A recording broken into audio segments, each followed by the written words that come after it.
Poirot, enough! You have kept us in suspense ever since we left Lausanne. Forgive me, my friend. Detective Locke and I needed the time to put the last pieces of the puzzle in their proper places. I'll fill in where I can, but this is Mr. Poirot's show. I confess I can't help, but I feel a certain déjà vu. You are correct, Doctor. We have been here before.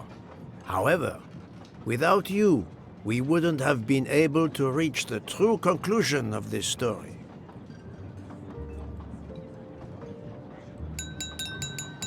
My friends, your attention, please. I hope you have finished your dessert. You have every right to think the solution to the murder of Ratchet is a closed book. You are wrong. I, Poirot, admit that I was wrong.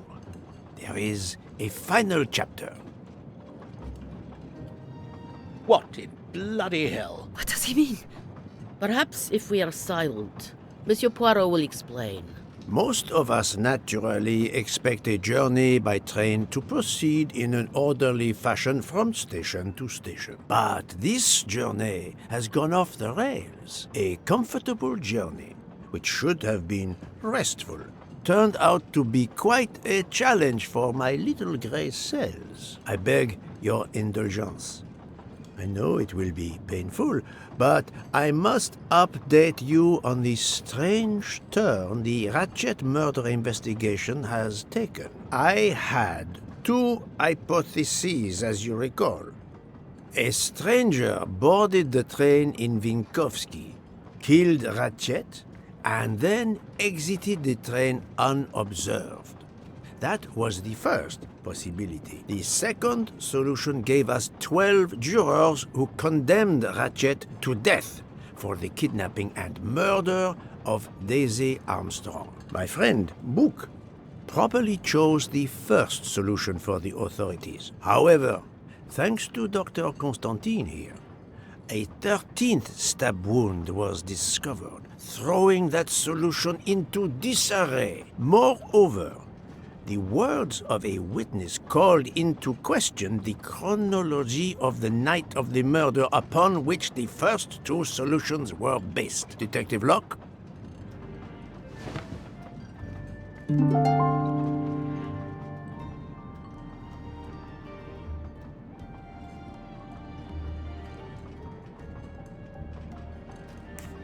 Michael admitted to having been absent several times during the night. His absence therefore gave multiple opportunities for a 13th murderer to slip into Ratchet's room before the other 12 jurors lined up to stab him.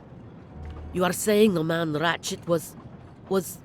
when we... Yes, you executed a man who was already dead. But there were other suspects that night. Other suspects? Who? They stand before you. Mr. Fauché, Mr. Maury, and Ms. Nielsen, and they all also had a hole in their stories about their movements that night. Mr. Poirot?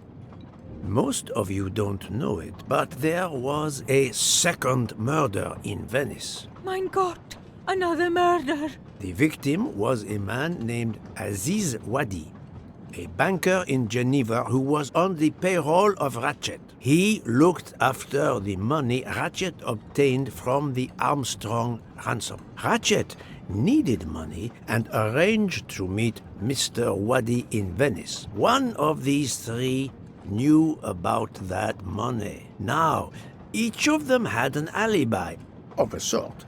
But if any of their alibis was a lie, that person had time to murder Monsieur Wadi, Monsieur Fauché, Mademoiselle Nielsen, and Monsieur Maury. One of you murdered Ratchet and Monsieur Wadi. Are you kidding? I pour drinks for our guests. I don't murder them. It's nonsense. You are accusing me because of my knives? But why would one of my employees kill Ratchet? The killer's motive for killing Ratchet was revenge, but not for Daisy's death. The motive for Aziz Wadi's murder was also revenge. Mr. Wadi was helping Ratchet. Ratchet, had an accomplice in the kidnapping named Noah. They kidnapped Daisy together. Ratchet stored the ransom money in a Swiss bank that protected anonymous clients. He forced Monsieur Wadi to watch over the money. Once enough time had passed, Ratchet felt it was safe to have Monsieur Wadi bring him cash whenever Ratchet needed it. The serial numbers of the bills would still be in a file, but no one would be actively checking it. Precisely. But Ratchet didn't just keep the ransom in his safety deposit box. There was something much worse. There was something much worse than Daisy's ransom money in that safety deposit box. During her investigation, Detective Locke found evidence proving that Ratchet was what is known as a trophy killer. He kept souvenirs of his crimes. We found trophies in the safety deposit box. There were others in a cabin Ratchet used in the Berkshire Mountains, including a beloved toy of little Daisy's. If I'd have known that, I would have cut the bastard's head off.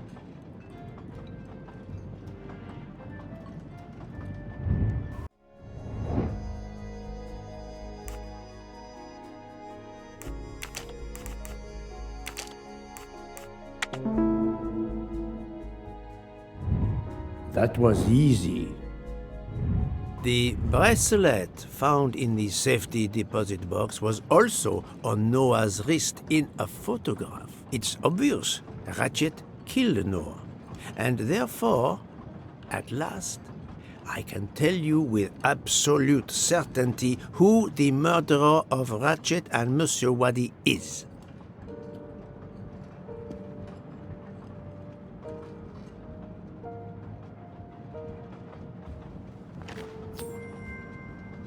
Another golden moustache to treasure.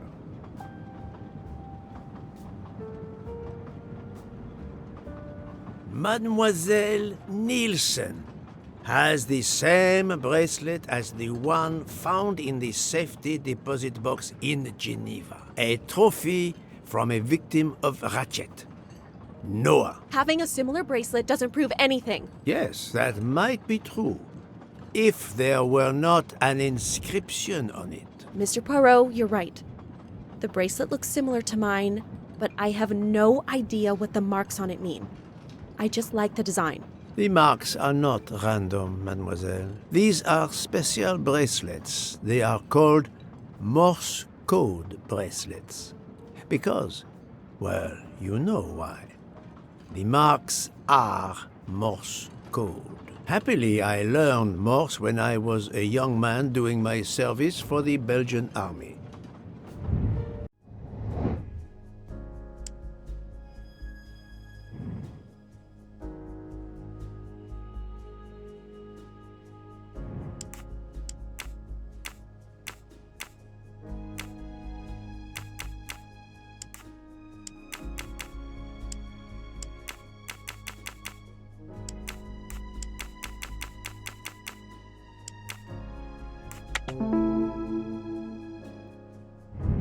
I'm right again. That happens to me a lot. On the bracelet found in Ratchet's safety deposit box was the name Freya in Morse code. Your first name. It belonged to your father, Noah. Noah Nielsen. Let's stop playing this little game, mademoiselle. What does yours say? Noah? It says father. Ratchet, that bastard. He kept my father's bracelet as a trophy. Thank you. I have to admit your timing for Ratchet's murder was perfect. Do you mind if I continue? Would it matter? Go ahead. You've earned the right to crow. I do not make bird sounds, mademoiselle. I take no pleasure in this.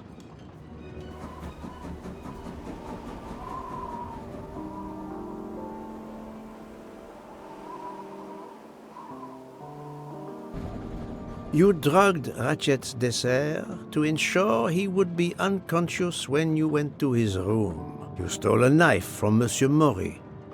If it was identified as the murder weapon, he would be accused. You knew Pierre Michel would leave the train for a smoke whenever it was stopped at a station. At Vinkovsky, you waited until he was on the station platform. Then, you carefully made your way along the first-class corridor to Ratchet's room. You entered Ratchet's room with the pass key, accessible to all employees in the crew quarters. You stabbed Ratchet at midnight. But that knife, where is it? Probably thrown out of Ratchet's window before the train left the station. A thorough search after the snow melts should turn it up.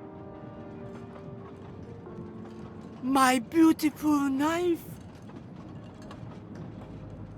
Then, you carefully returned to the crew quarters, replaced the passkey, and returned to your poker game.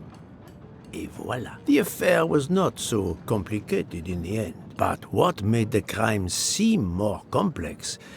Well... It was us. Exactly. The 12 jurors who proceeded to carry out their far more complicated plan literally in the dark without realizing that the man was already dead. Speaking only for myself, of course, but I believe we would have invited you to join us. Ms. Nielsen, you killed Ratchet because he killed your father. Your motive is crystal clear. But why did you kill Aziz Wadi? It's because of Aziz that my father died. My father knew Aziz was the only one with access to Ratchet's safe, so he convinced Aziz to steal the money from the safety deposit box. But Aziz was too afraid of Ratchet. Instead, he betrayed my father by reporting him to Ratchet. Obviously, Ratchet then murdered my father. Aziz was just as guilty of my father's death as Ratchet. Ratchet was the worst of humanity. But Monsieur Wadi, if you knew his story... My father is dead because of him. I will not debate the point with you, mademoiselle. He had done nothing to justify his death. I do not see any extenuating circumstances that should allow you to escape justice. You will be arrested at the Gare de Lyon when we arrive in Paris. Judge and jury are you, Monsieur Poirot. And you get away with it. It must be nice. But think of this. I know what you did. What you all did. She's right. She could turn us all in. Relax. Hector, is it? Your secret is safe with me. I'm not going to jail. Farewell, Poirot. Enjoy your victory. Stop!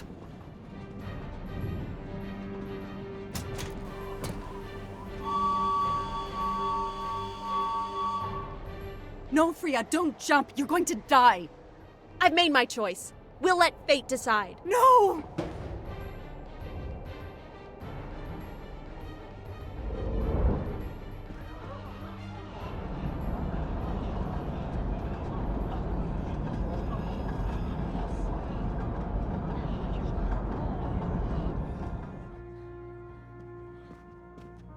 She jumped off the train.